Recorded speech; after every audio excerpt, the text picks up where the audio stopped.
like nothing's gonna change. Everything's still. Is that my cue to stop the music?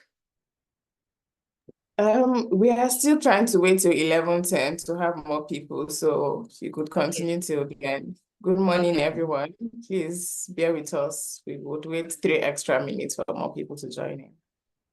Right. Thank you, Dr. Twing. You can go ahead. Remain the same. I can't do what 10 people tell me to do. So I guess I'll remain the same. Sitting here resting my bones. And this loneliness won't be long. It's 2,000 miles I roam just to make this dock my home. Now I'm just gonna sit at the dock of the bay, watching the tide roll away. Ooh, sitting on the dock of the bay, wasting time.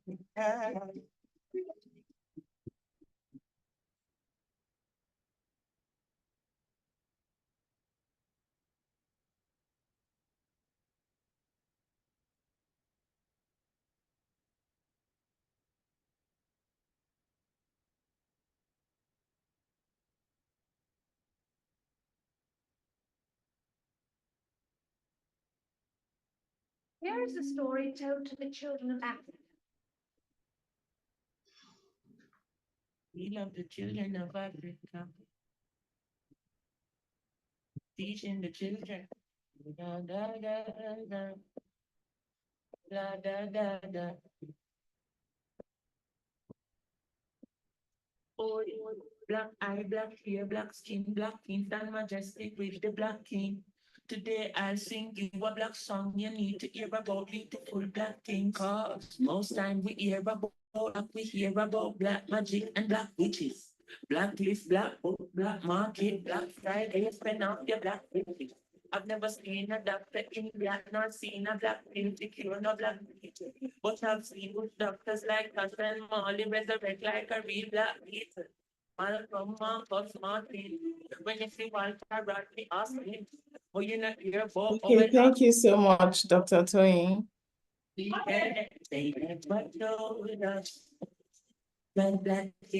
Dr. Toyin. Yeah, I'm putting it. Yes. Thank you so much.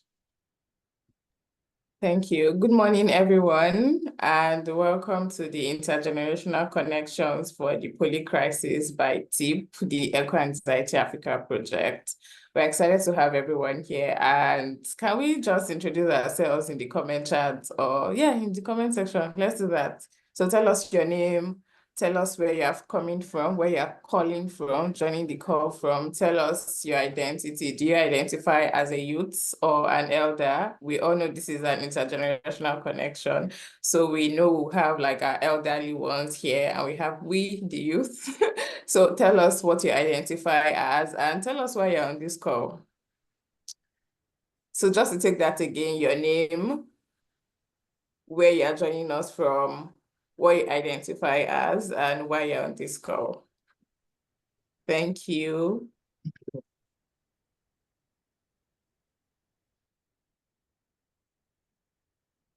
Okay, so we have, I've just read some people's chats. We have Merit. Hi, Merit. Merit is joining from Lagos and she's a youth. Nice to have you, Merit.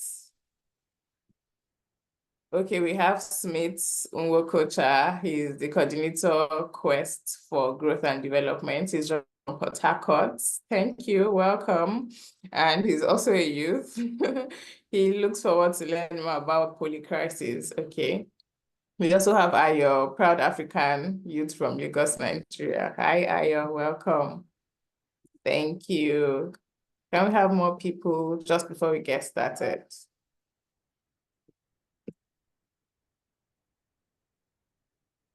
Oh, I didn't introduce myself actually. So I'm Opeyemi. I am calling from Ibadan, Oyo State. I'm a youth as well. And I'm just excited about the conversations we are going to have here today, you know, having elderly ones here and with the youth and just like connecting and sharing knowledge. on how to handle polycrisis. We also have Ose. I'm just going to call Ose. My name is Ose from Lagos, and I'm a youth. Thank you for joining. Welcome, Ose. Let's have one more person before we get started. Who bailed the cats? Okay, we have Kunle Onime. He's from Lagos and he's a youth as well. We have many youth here. Oh, I'm so glad. Okay, we also have Lekwa. I'm just going to take this. Lekwa is joining from Abuja and he is a youth. Okay, thank you, Lekwa. So I'm just going to get started right now. And like I said earlier, we have a session today is on intergenerational connections for the polycrisis, and it's by TEAP. I'll give a background of TEAP. TEAP is the Eco-Anxiety Africa project by Susty Vibes that seeks to understand and validate the experiences of eco-anxiety and environmental related emotions in Africans. We recognize that African communities face numerous challenges. We have like environmental degradation, biodiversity loss, pollution. There's so much we go through, and social issues that get worsened by climate change. And we just aim to have like a platform for people to understand and validate these feelings. And more about intergenerational connection. So TEAP, like I said, has had several intergenerational connection conversations before now.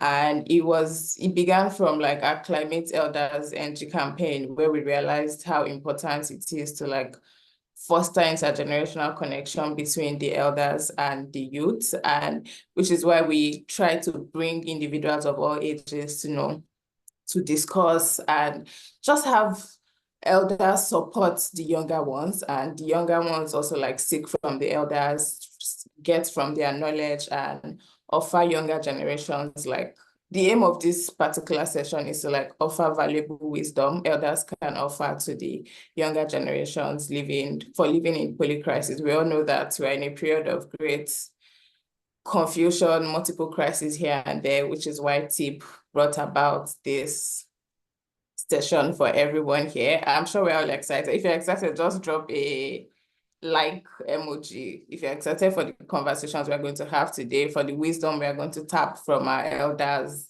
just drop a like emoji or like reaction. Okay, no, I prefer comments, so drop a comment.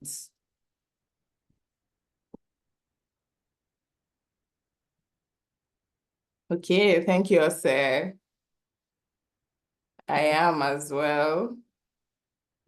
Okay. Thank you, Dami. Thank you, Ayo. And I'm just going to, without further ado, let's just get started. Thank you, everyone. I would like to introduce our speakers. I'll give them a minute each to introduce themselves, but I'm just going to let you guys know their names and just a little about them. So for the elders, we have two elders. We have Mr. Ken Enshaw and we have Dr. Toyin Ajao. Mr. Ken Enshaw is a climate and environment rights campaigner, and Dr. Toyin Ajao, also known as Moon Goddess, is a restorative healing researcher and practitioner at iAfrica. Good morning, Dr. Toyin and Mr. Ken. Good morning to you all. It's awesome to be here with all of you. And I see myself as a youthful elder. I put that in the chat room so late. I think that's all I'm adding to the room. Nice to meet you, everyone. Yeah. Thank you, Dr. Ken. Sorry, thank you, Dr. Toyin, a youthful elder. Yeah, can we have Mr. Ken as well? Can give us a brief introduction or just say whatever you like to say to us. I suppose that's me, Ken Henshaw, right? Yes, that's you. Excellent. My name is Ken Henshaw. I'm the executive director of an NGO based in the Niger Delta called We the People. We the People is based only in the Niger Delta region because we realize that region is host to multiple layers of environmental crisis. And we work with indigenous communities who have been at the receiving end of the pollution caused by oil extraction and climate change for the last 7 decades or thereabouts. Yeah, it was not so long ago I was a youth. So I have my legs connected in both generations, and I look forward to share experiences and ideas with all of you. Thank you so much for having me. Another Thank you. youthful elder. We're all youth. It's in the blood. Thank you so much, Dr. Tony Ajaro and Mr. Ken Henshaw. So now I'm going to talk about our youth speakers, the actual youthful youth. We have Hope Lekwa, which he's the head of research and communications at Susty Vibes.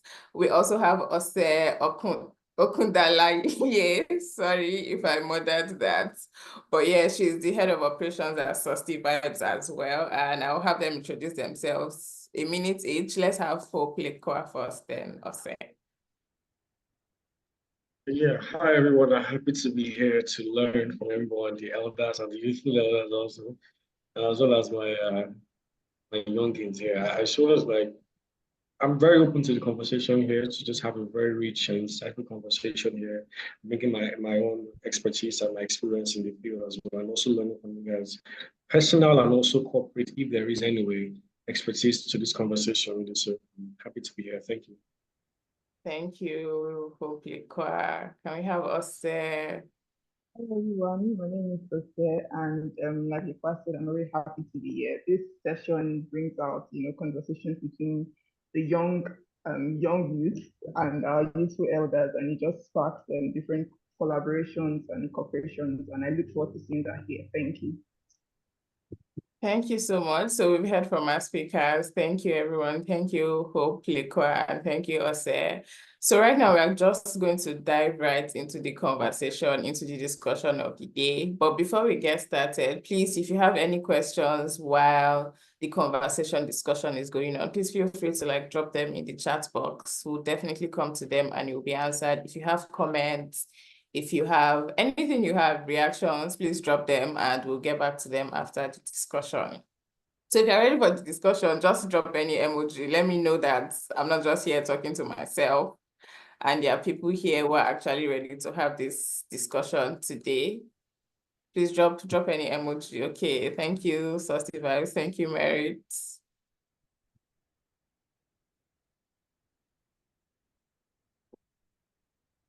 Thank you, Dr. Tony. Thank you, Excel. Thank you, Susan. I like this emoji. It's giving party time. Let's do this.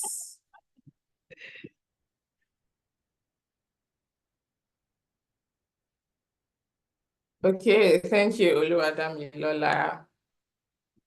So I'm going to get started now, and I'm going to start with Ken Henshaw.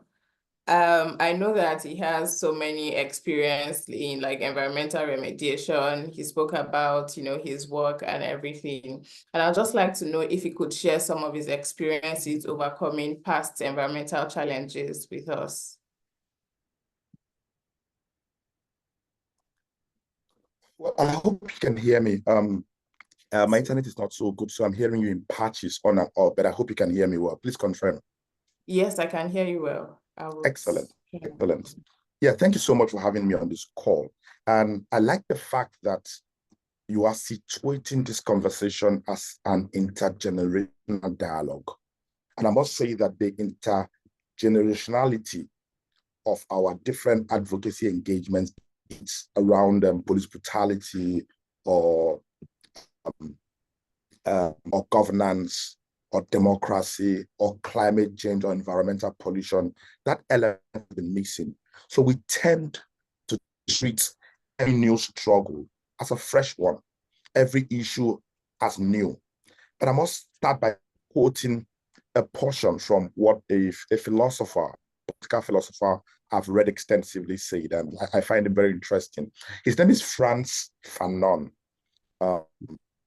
He was an Algerian revolutionary. Frantz Fanon said, and I quote, that every generation out of relative obscurity must discover its mission, fulfill it or betray it. So every generation, relative obscurity must discover its mission, fulfill it or betray it. Every generation is faced with peculiar challenges. And when you take that from the point of view of ecology, whether the environment or climate change, every generation.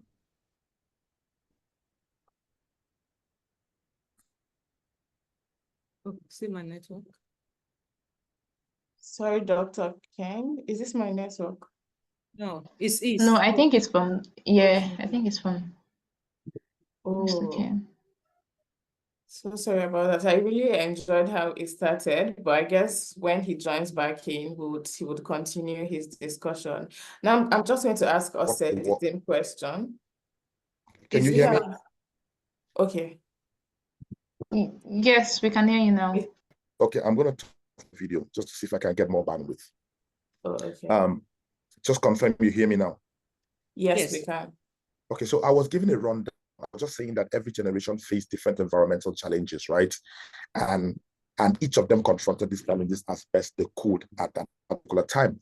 And just to say that in the 1960s and the 1970s, what the world was afraid of, environmental tension in the world at that time, was the fear of a nuclear war, a nuclear onslaught. But that period was the peak of the so-called Cold War between the Soviet Union and the United States of America.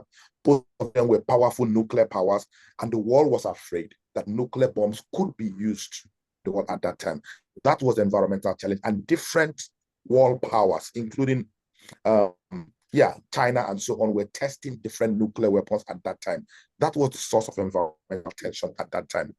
In the 1980s, toxic waste, that was the period of massive industrialization in the world. So the use and management of toxic waste became a key source of environmental tension in the world. The world was concerned about how we manage toxic waste, and the generation responded that, in fact, in the 1980s, there was a long period of crisis, conflict and protest all around the world by young people protesting the use of toxic waste.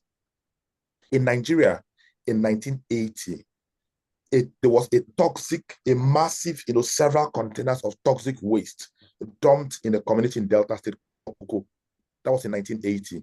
So an Italian company that it could not dispose of to a community called Cocoa in Delta State, and it was discovered when causing illnesses. It was discovered. The Nigerian government engaged the Italian government, engaged the Italian firm, for the removal of that toxic waste. That was eventually removed.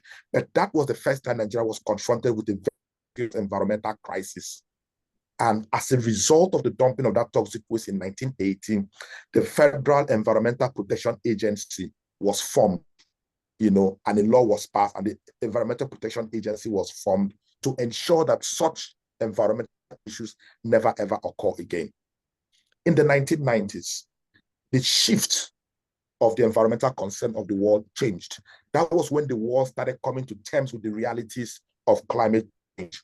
The world was able to make the connection between fossil fuel extraction and burning, especially crude oil, and climate change.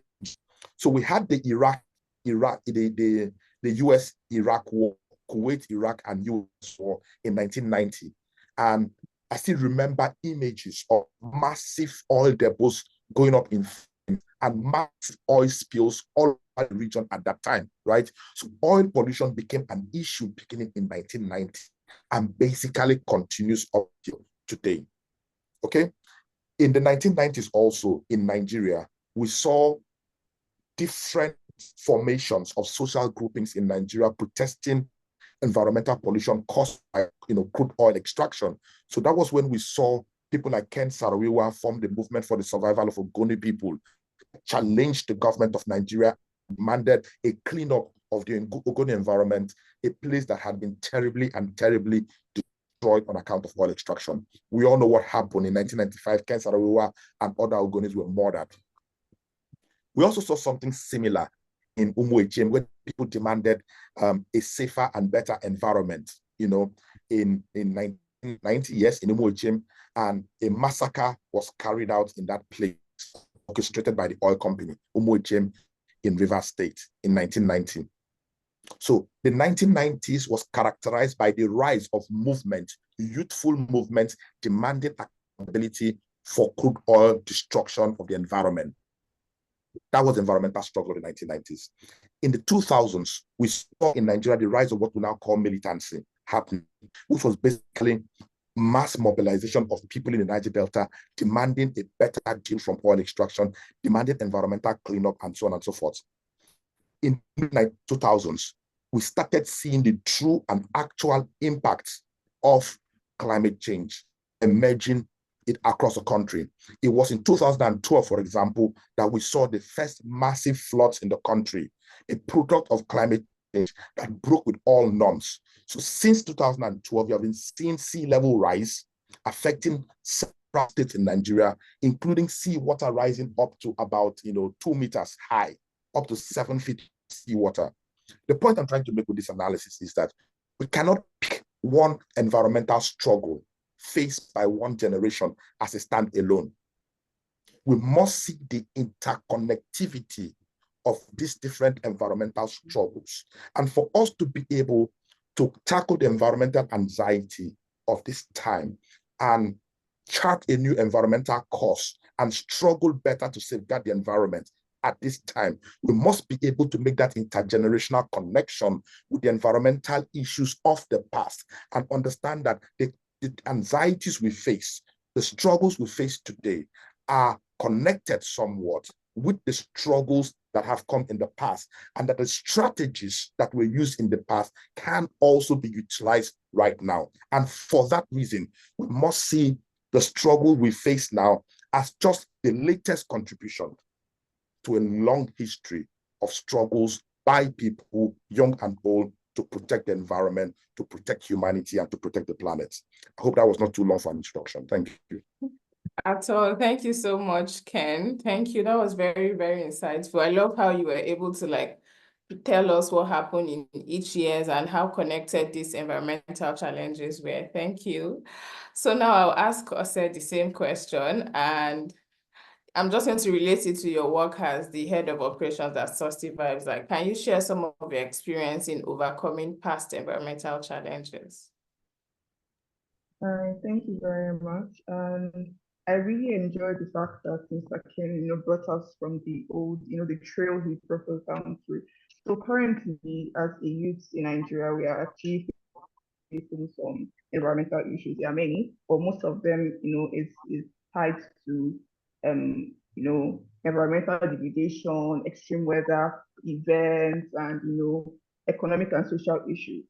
So, what do we do now as a youthful person to help, help this? In our own little way, we have, collections of youth like Susty Vibers that go out to clean the environment and educate people about, sustainability, about the crisis that we are facing, and about, the different techniques that we can employ, individual by individual, groups by groups, to actually change this. So it is important to note that as a youth or as a youthful person, your reach doesn't just stop with you and your environment. We have different forums, we have webinars, we have trainings, we have conversations like this that help us tell the story of where we are now and where we want to be. It helps us educate young and old people about the climate crisis and things we can do to help save our earth. So I don't know if my other colleagues I would like to add to that, but that's my contribution for now. Thank you. Thank you so much. Thank you. That was very great. Lekwa, do you have anything to add to that? She said very important things, but she also just mentioned that to say overcome, it's a very strong word, because these things are actually recurring, and it's not say we just try and we hope that everyone just follows and does so in their own different unique ways. That's what's even more important, because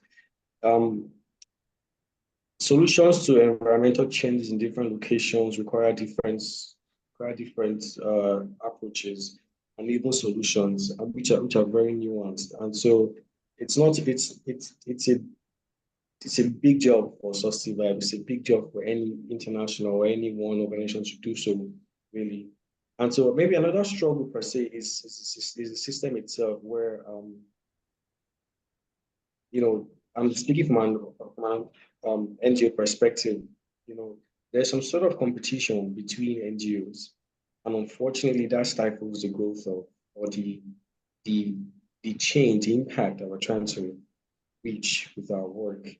And so it's a challenge, really, even in this new time. I'm guessing it wasn't so like this, before, during maybe in the early 2000s. But now, because of the amount of organizations coming up and which are good actually, but on the flip side, I think it's also a challenge to just work together. Unfortunately, so I guess this is one of the challenges that I see about that. Okay, thank you so much, Lekwa. Thank you, Ose, for giving us more insights on, how it is working and trying to solve environmental challenges. Thank you. So now I would ask Dr. Toyim. I know that you are very big on, healing and restorative approaches. So in what way do you think intergenerational relationships influences society's ability to recover from a crisis? I would like you to repeat that question again. Okay. How do I think? In what ways do you think intergenerational relationships influence society's ability to recover from a crisis? I'm not going to be optimistic about the kind of answer that I'm going to give. I may just be a bit holistic about it. To say connecting everything that have been said by other panelists is a big issue that is intergenerational.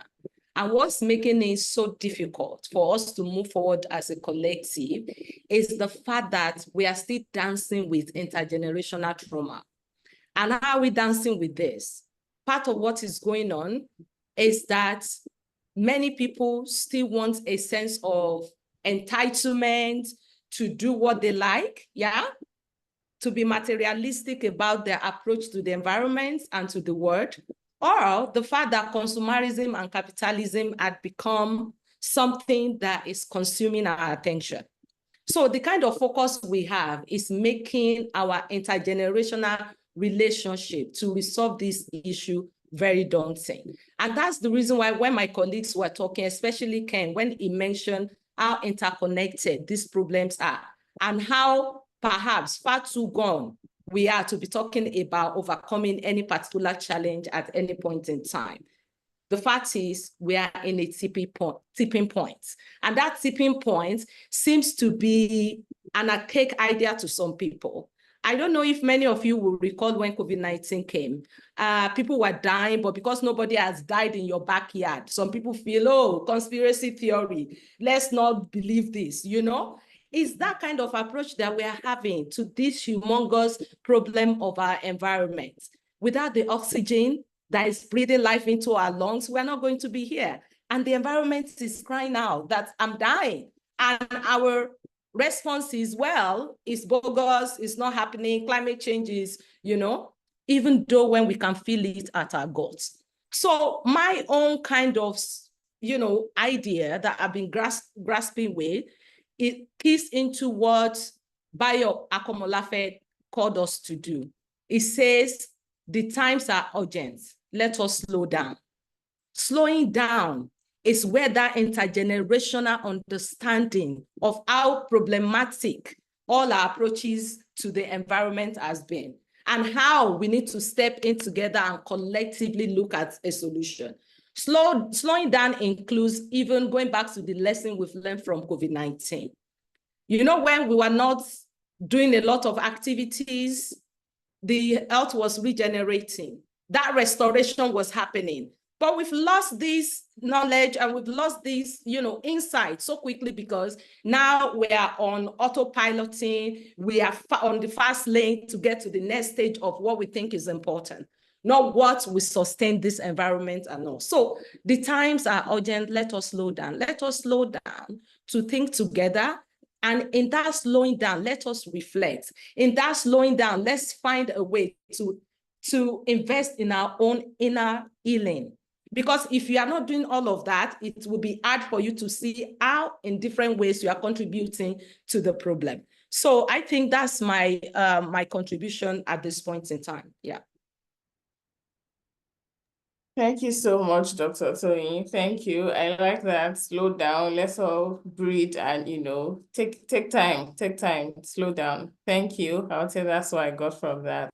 So I would ask quite the same question, and it's asking him, in what ways do intergenerational relationship influence society's ability to recover from crisis?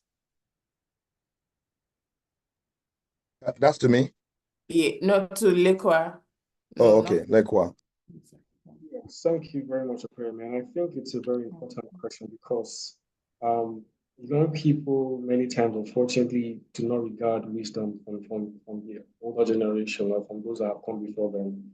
And it's in this wisdom, it's in the stories or experiences that they share that we get nuggets and pathways or even blueprints to how we can at least craft and design a future that is designed for ourselves, but still, has in mind future generations.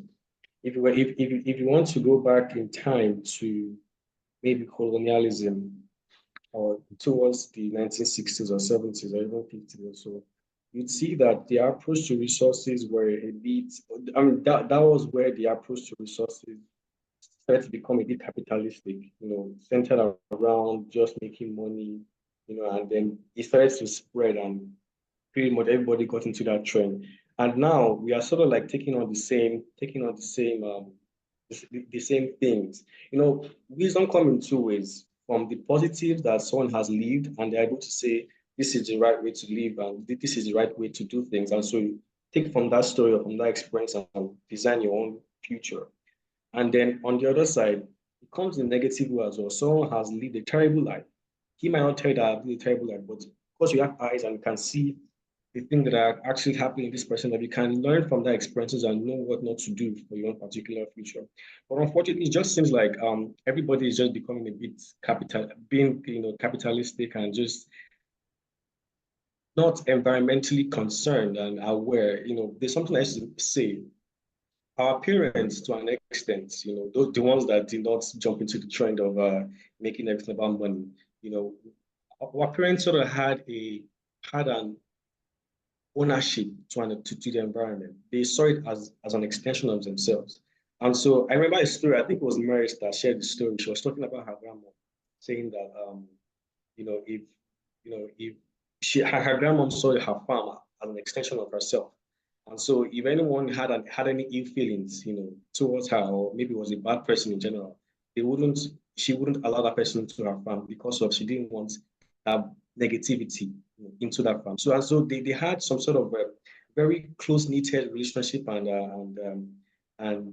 ownership to their environment, and which was what made them care, have a sense of responsibility to maintain the integrity of the environment, or even to just behave, rightly behave as someone who cares about the environment. So that was the wisdom that we should, or that is the wisdom that exists in the older generation. But as young people, we need to also tap into that space. And I'm grateful for Saucy Vibes also, because we just do not focus on the youth creativity of things and just focus on how young people can do things, but we also heavily leverage the experiences and wisdoms of older people that have come before us, like Green Queen,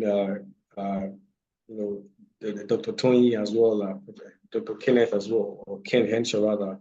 These people have come before, and they all have their stories. It's possible they may not have the energy that we have, to go out there and travel here and there and all that, but they have wisdom that we should, tap into. And it's very important because it's from the wisdoms of the old that we're able to actually chart responsible and sustainable pathways when it comes to sustainability, because they have walked the walk. They have been there when it was literally about their life, when they were literally about to be killed, or they were literally about to be sent to jail because of certain stance that he had towards protecting the environment. And in such tenacity and such boldness and courage, and also sense of agency and awareness, because it wasn't just a means for them to, it wasn't just a cause for them to just protect the environment for themselves, but they saw it as an extension of my people, my children, And I was listening to one of our elders tell a story. So I'm going to share a bit of stories because we do a sourcing that her parents had grown in, her parents trained her up in Nigeria, and then she was sent to the UK, and then she lived all her life in the UK, and then she was telling her kids when she was in the UK, oh, that Nigeria is this, they have a lot of the waters there are so clear, and she was from the narrator also. The waters there are so clear, you can see the crowd and all that stuff. And then when her kids came back, they're still like asking, where is this thing that she was talking about? And she also could not even point to it because all this thing had gone to, and so it was a situation where, the vision that the older people, the older generations have, or the elders rather had, it wasn't translated into, into the present in and visible in our environment truly. So I think, to your question, Okwemi, I think it's immensely, you can't put a value on it as to how much you can learn from the elders, but when it comes to maintaining integrity, the integrity of the environment, because that's, from the elders' wisdom apart, we also see or have some sense of agency and stillness being when our environment is thriving, because we are an extension of our environment. And if it's not thriving, unfortunately, we can't, do so much. Thank you. Thank you so much, Lekwa. Thank you. I really enjoyed the stories. And like you said, they've walked the walk and they can help us, follow their paths. And even we can learn from their lessons, both positive and negative. Thank you so much. So running off from what Lekwa said, I'm going to ask Dr. Toyin, what advice do you have for young individuals on navigating through life and through the multiple crises we face today? You guys have been here before us and you have found a way to navigate this life crisis. So what advice do you have for us, the younger ones, on how to navigate them? Thank you. Don't forget, I'm a youthful elder. I'm still navigating the crisis alongside all of you. We are in this together. We are really, really in this together. And it's not going to be like an advice, because what I have understood or noticed is when you look at the African proverb that says, when you go, if you want to go fast, go alone. If you want to go far, go together. Is to invite all of us to come together, share insight, learn from one another, and take that forward into the kind of solution that we are looking at and the kind of the world that we want to see. But my kind of suggestion for all of us is to perhaps use this moment to look at a particular book that influenced the way I think about the environment and the way I understood the humongous challenge we have in Africa about our environment. Is The Challenge for Africa by the late ecofeminist Nobel laureate, Professor Wangari Maathai. She wrote The Challenge for Africa, calling us into understanding how we've been deculturalized, how, like when Lekwa was talking today about the practices of our ancestors to revere the environment, to not insult it. We lost that when the white people came and told us that all of these things are just resources for us to take, to use for industrialization and for, what's the other one? Civilization. And we are tapping into all of that. We are consuming. So the challenge for Africa is calling us back into those simple but effective ways of preserving the environment, of loving the environment, of cultivating and reviving the soil. The restoration that we call for. If we are able to internalize this, it's going to give us a particular hope into the fact that we got this and we can step into making this possible. Healing our soil, healing our lives, healing the air we breathe, consume less, and in togetherness, do this. So that's what I want us to remember as we're going, that already solutions that are so ancestral and they're so holistic, and we can take that one and put it in the modernity of the situation. The modern world has its own peculiarity and its own challenge. How do we adapt it for the future that we want to see. So I think this is my own contribution to the question you've asked. Yeah, thank you. Thank you so much, Dr. Tony. Thank you for the book recommendation, The Challenge for Africa. Is it for or of Africa? For Africa, I'm writing it in the... Oh, okay, thank you. So I'm sorry, quickly. Part of my own thing is to do less, what do you call it now? Less hard copy books. So I have PDF copy of this. If anybody wants, I can send it to TEAP and you can share with people. Okay, thank you so much for that. I would definitely love a copy. Please share with Ayo so she can share with us. Thank you for that. So now I'm going to ask, I'm still focused on the elders now. So I'm going to ask Mr. Ken, Dr. Tony has already shared ways in which we can navigate multiple crises, ways in which we younger ones can. So I'd like to know if, we are so focused on, okay, what we, the younger ones, can learn from the older ones. Is there any lesson, any wisdom you've learned from young people that, has supported your climate action? And could you share it with us? This is for Mr. Ken Enshaw. It's there any wisdom? Yes. Well, quite a lot of wisdom I've learned. So the first thing is this: your generation, I suppose most of you are Gen Zs, your generation is disadvantaged, very terribly so. Disadvantaged in the sense that you are the latest generation. So every latest generation at every historical point in time gets dumped with all the history of problems. It just lands on your head, okay? So, for example, 4 years ago, you had to face the problem of police brutality, bad governance, corruption, everything put together. All of them got dumped on your head and you became the so-called NSAS generation. You know what I mean? So I have learned a lot of insight from their generation.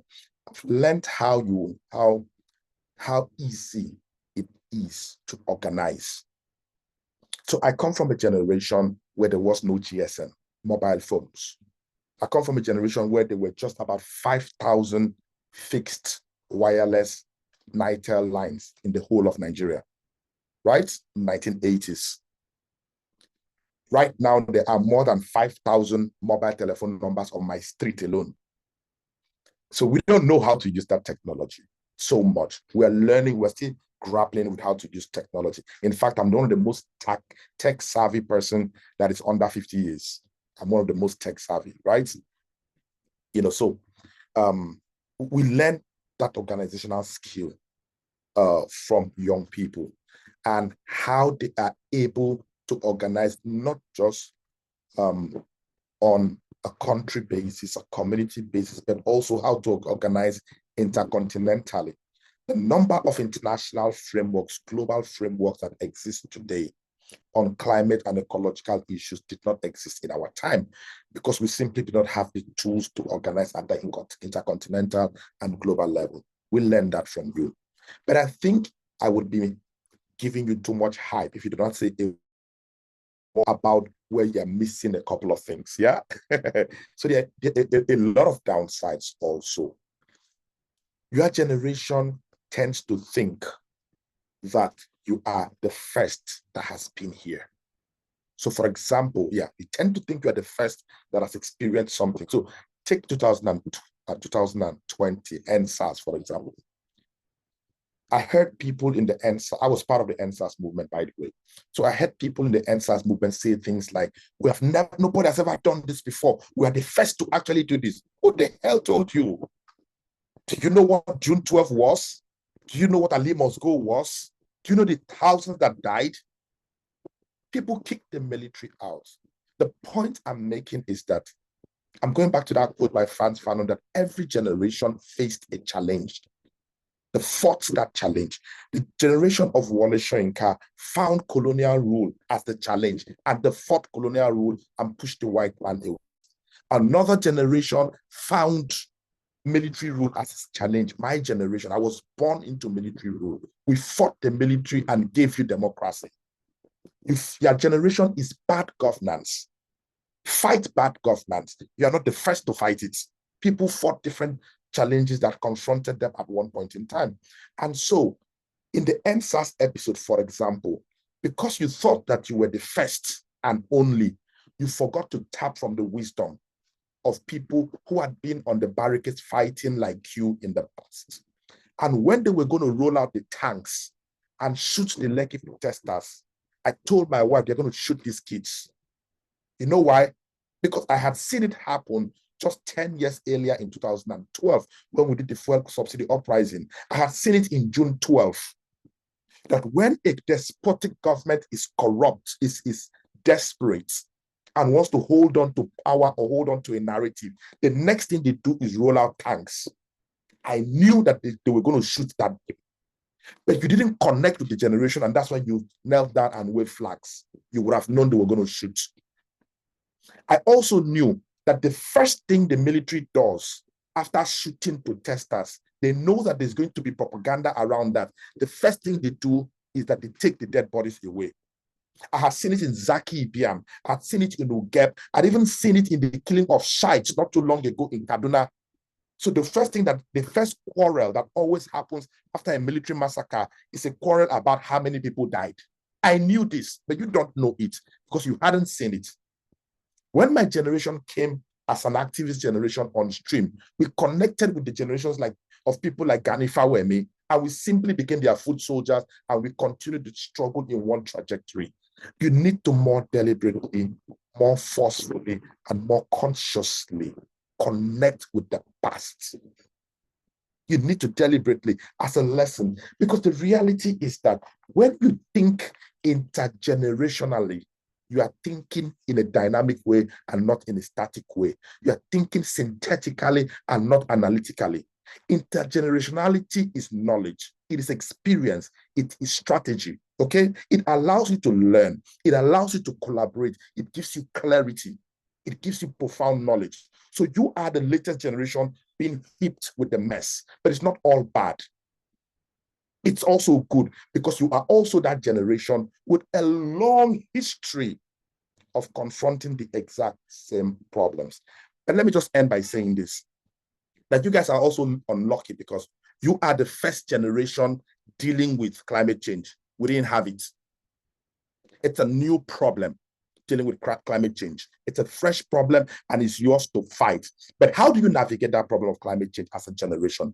You can navigate it by understanding how historically certain people act and think. And Toyin raised this. She talked about capitalism and the materialistic world we live in, right? So when people like Donald Trump and a bunch of corporates deny climate change, it's not new. Don't fret it. Don't kill yourself about it. Go back in history. They have always spoken from the point of view that protects capital, that protects business. So it's a historical learning you need to understand. So when businesses talk about, oh, there's no such thing as climate change, when they deny climate change, don't fret it.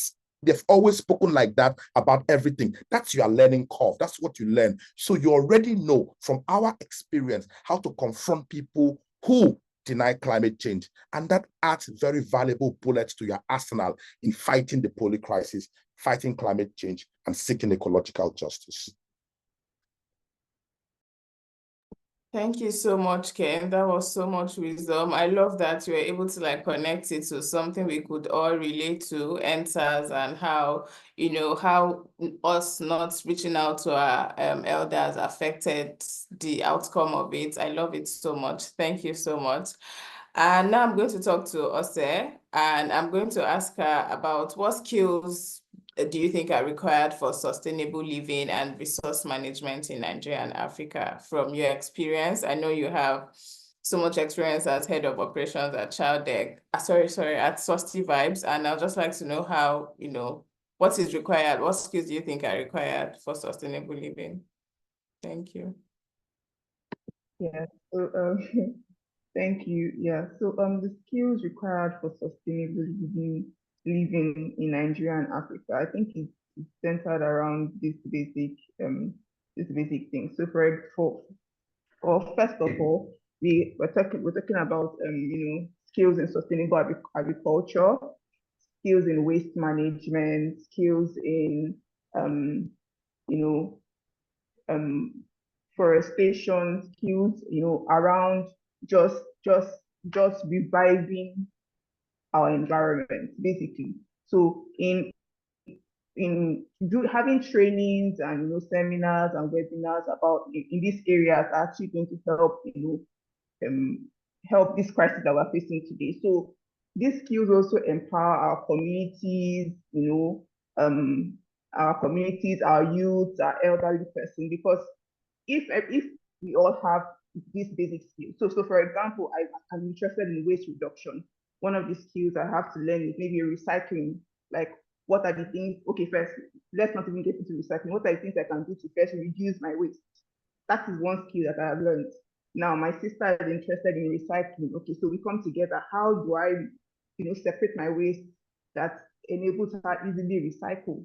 Another person is interested in agriculture. Okay, what are the things that we need to do to, preserve our earth and, for us to reuse consciously and, keep it for future generations to enjoy over time. Somebody is interested in renewable energy. Okay, fine, we have the sun, we have it in Africa, we're all turning black. How can we, what are the skills that we are doing, what are the skills we need to learn to actually make use of this? We've heard cases of children in China, the geniuses. We have these geniuses in Nigeria. I was in a community, a couple of years ago, and this small child created with sticks and wires and metals and just battery a sustainable lamp for himself. Now the structure was obviously very rudimental. It was obviously we could improve upon it, but this is a child that probably does not know anything about sustainability, does not know anything about the environment, but that is a skill he has learned under renewable energy sources. So in the night when he's working from his farm or working home very late, he just plugs that, connect the wire, and it has little light. So whoever is coming from afar can see him. He is seeing his on his own path. So there's a lot of skill gap. We need to, as youth and older people, we need to decide, oh, this is where I'm interested in, and this is how I need to learn correctly. Because we do something. Yes, I've learned, phase one of a training. So for example, waste manager, I learned phase one, and I'm relaxed. I'm like, okay, fine, I'm good to go. What else do I need to really go for any other webinar? Do I need to meet with experts? Do I need to listen to other people train? So we have specific skills that we're going to use, to improve sustainable living in Nigeria, and we need to ensure that we continuously keep learning. That's one thing I learned. We have to keep learning every day, every time new technologies come out, new ways of living come out, new ideas and innovations come out. So we have to keep learning and learning. And let's not restrict ourselves to Africa. Like Mr. Ken said, we have resources that I can sit here and attend a seminar in Hong Kong. We can sit here. We have the resources to actually learn on a global scale. So I believe that we can actually tap into those resources. Thank you. Thank you so much, Jose. Thank you. I like that you said, continuous learning and how, so many innovations show up every day, every second. And if you think, oh, I've learned this thing and I'm just going to stick at it, you've not learned. You are not continuously learning. Thank you. We've spent so much time, but I'm just going to have a last question for Lekwa on, I know he heads communication at Susty Vibes, and I want to know, I'm curious about how eco-anxiety has shaped, his interaction with others and his personal interaction and professional interaction when it comes to representing Susty Vibes. How has eco-anxiety shaped you and others' interactions and well-being? It's a very interesting one because I think I was just reviewing a document, a TEAP document recently, one of our concept notes years ago, I think, and it just dawned on me that my responsibility as a head of research here and also communications too has sort of like made me see my work not just from a research and communication perspective, as just telling stories and just speaking out and collecting data and making it into insight and all of that. But also, it puts on me the responsibility to tell these stories not from a research point of view, but from another human being's point of view too, because it's very easy for for researchers to live their life as emotionless people and just communicate out whatever it is, And so, in my introduction to eco-anxiety in 22, it was at first I didn't understand what it meant, but now sort of like deep into this space, I think it's everywhere. We sort of have some certain kind of emotions that we have in the ground, whether it's positive or negative, it's just there. And so whenever I'm communicating these realities, this eco-anxiety or this the existence of eco-anxieties in my life or people's life, I tend not to pathologize it and make it seem like it's something that makes you ill or weak because you have it. But that's the tendency of many people to just pathologize everything that comes from climate change because climate change is bad, and so everything that comes from it is bad as well. I think there can still be positives that come from it. For instance, now because of how everything is changing, you just want to take care of the one that you have so well. And so whenever I'm communicating these things, whether through researches or even through events like this, I try to communicate eco-anxiety and the existence of eco-anxiety from a very human point of view, and understanding that it's fine to have these experiences.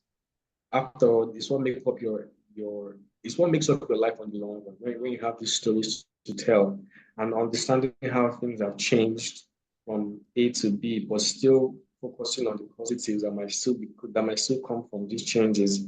Because unfortunately, one of the things that eco-anxiety does is that, on the negative aspects, is that it causes you to focus predominantly on negative changes. And so you just feel a bit more heavy, feel a bit more burnt out, or even just crippled by the weight of changes and all these things. But I think it happened to me in 2021. I think, I was burdened with everything. And this was the thing. I came into this space as a Superman trying to save everything, but I soon realized that I can't do everything myself. And so when I soon realized that, I began to not focus my attention too much on the negative changes around me, and I decided to just focus on the ones that I can do. And I conditioned myself to see so much importance in the very little thing that I was doing, because I'm just doing research in Lagos, Nigeria, right? But then it's the whole world. It's over 180 countries in the world, and it's different realities. I needed to see that my own little work here is just as important as somebody else in Singapore, whatever. And so when I'm communicating these experiences, I make sure I communicate them from a backdrop of such confidence, such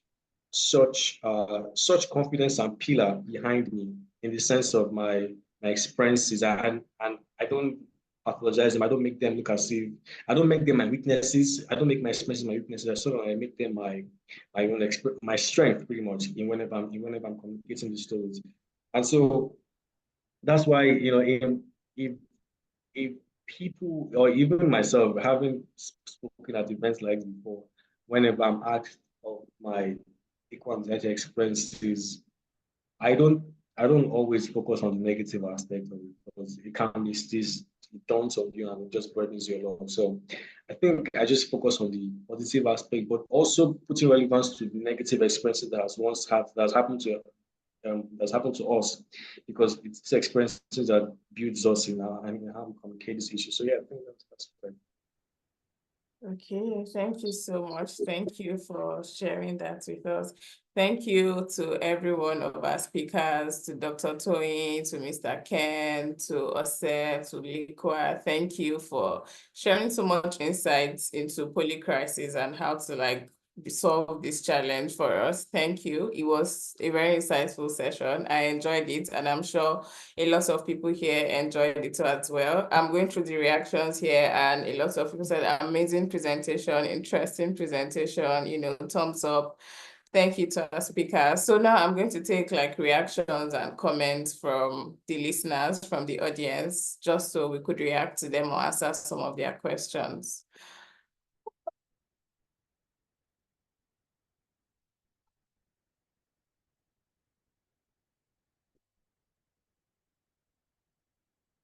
Okay, so Ayo here says, I think another thing is the dominant lifestyle has created separations and celebrated individualism, increasing the divide between generations. Thank you. I think this was in response to Dr. Toyin's response.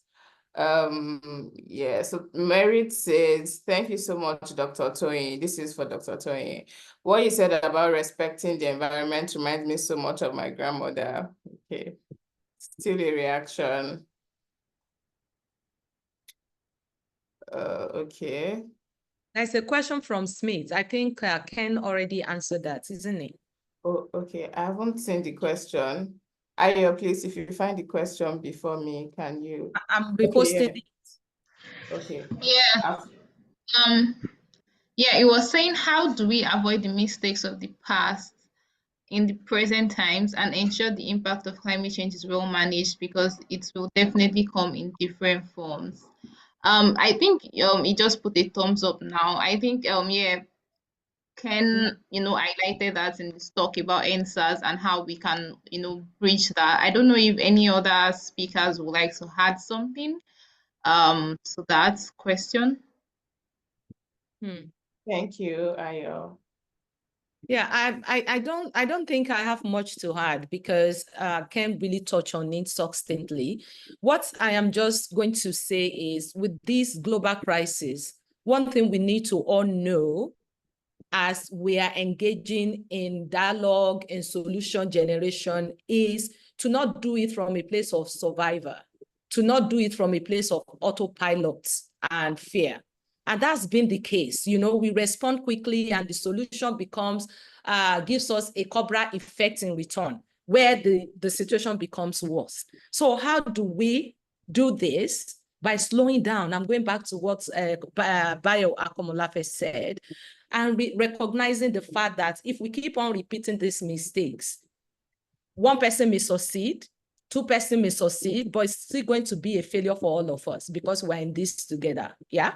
So that's the kind of mistake. And it's not so much of a mistake. It's more of, can we be in awareness that this affects us on the cellular level, on the mental level, on the emotional level, on every level of our human endeavors. And if we recognize that, so how do we tap into something like what Lekwa said about not being hijacked by everything happening, centering ourselves so that the solution that we are bringing forth is going to be holistic and is going to move us towards resolving this problem once and for all.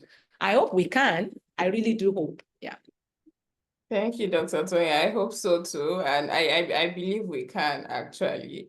Thank you so much. Oluwadamilola Oni also says, for indigenous people, how can we enlighten them on eco-anxiety? Because it sounds foreign in the African context. Your hands are raised. Oh yeah, also I think if you want to ask that question, you can go answer, you can go ahead to do that. I was actually going to say that Sexy Vibes has, we've addressed this issue. So we have TEAP actually has, a document on eco-anxiety, the feelings and emotion in different native languages. I think we keep forgetting that more translated easily in your native languages. So for an Igbo person, what is anger? What is fright? What is the extreme weather condition? How do we explain it as simply as possible in each and every native language? So Oluwadamilola, you are a Yoruba person. How do you translate eco-anxiety to somebody. Okay, yes, Madam. Yes, Dr. Tony also responded, yes. So yes, like you said, we don't call eco-anxiety in foreign languages. Eco-anxiety in our African languages are translated into different things. For farmers, is okay, no, not farmers. I'm talking about climate change now generally. For farmers, is oh, I'm supposed to plant at this kind of time and I expect rainfall, but there's drought now. How do I feel, experiencing that experience or going through that experience? So, like I said before, using our own native languages to explain and express different things can, solve these issues. Thank you. Over to you, please. Yeah, I was just going to say briefly that we also use the term environmental related emotions instead of the term eco-anxiety, because eco-anxiety feels really technical for people and focuses on the negative part, like Neko has mentioned. There are other emotions that also come out when you talk about the environment. And eco-anxiety is not even new to indigenous people because they are the ones at the forefront of the climate crisis. So they already experience these emotions. Like I said, that's why we use environmental related emotions. Imagine people that have been, okay, for example, the Ayetoro Ondo states who have experienced sea incursion on even the Niger Delta for generations, who have experienced environmental degradation. These people already feel environmental related emotions, even if they don't call it, eco-anxiety. So like Ose said, just bringing it down to people's experiences, their lived experiences in their community. Once they can talk about that, I think that's the most important, not necessarily the technical terms that we use to describe these feelings that come up. Yeah, and I was just going to say, I was just going to thank everyone for joining the webinar. I was going to thank our speakers, Dr. Toyin and Ken Enshaw. You guys have really shared a lot of wisdom, on reaching out to older people, getting knowledge from them, especially in the sense of organizing and non-profits that we do. People already have this wisdom already. Like, nothing is new, basically. Like, Ken Enshaw mentioned, everybody, each generation have their struggles, and we can always use the knowledge from this struggle, even though ours may look different or sound different. But at the root of everything, it is still the same thing, really. The root is still the same thing. And that is why, we need to come together as a collaborative, as a collective, to work together, no matter your focus is, if it's on human rights or social justice or climate justice or, gender rights. All of this still intersects at a point, and that's the idea. There is the roots of the polycrisis, and that's what we should focus on, not the separate branches that you work at, and say, oh, we just need to focus on this. Like Dr. Stoyin said, it can cause a corporal effect when your solutions are not deeply thought out, to also look at other interconnecting problems that affect that particular issue that you're talking about. So I just wanted to just give a brief of that and round off with that, and thank our speakers and participants. We've gone way above time. We wanted to have more questions and have more people talk, but the recording will be uploaded on YouTube, so you can always go back to share wisdom. You can also follow us on TEAP Africa. We'll definitely be sharing snippets from the recordings. Like, there have been so much wisdoms for ages here that we can keep using. So we'll share that on our Instagram page and all our social media pages. We'll also send you an email in the coming days with all these links and the book, Dr. Toyi mentioned. I think she'll send us the PDF, and I'll be able to share that with, yes. I'll be able to share that with every one of you, So thank you all so much for being here. Thank you for taking part of your weekend. Thank you, Ken Enshaw. Thank you, Dr. Toyin. Thank you, Ose. Thank you, Lekwa. Thank you, Susan, Rosemary, Alimatu Tunde, Kunde, Julius, Oluwadamilola, Esther, and most especially our moderator, Okoyemi. We really, really appreciate you all. Thank you all so much, and have a good rest of your day. Thank you. Hugs and love to everyone. Let's keep breathing easy. Thank you so much. Can we have a picture before we leave, Ayo, actually? Thank you, everyone. Oh, yes, please. That would be amazing if you haven't dropped off yet. If you can turn on your video for a brief moment. Okay, let me position myself very well. Are my cheeks showing? Perfect. Yes, I have a picture already. Thank you all so much. Yes. All right, have a good rest of your day. You Thank too. you. Bye, Thank you so everyone. much. See you Thanks next for week. coming. Bye. Bye.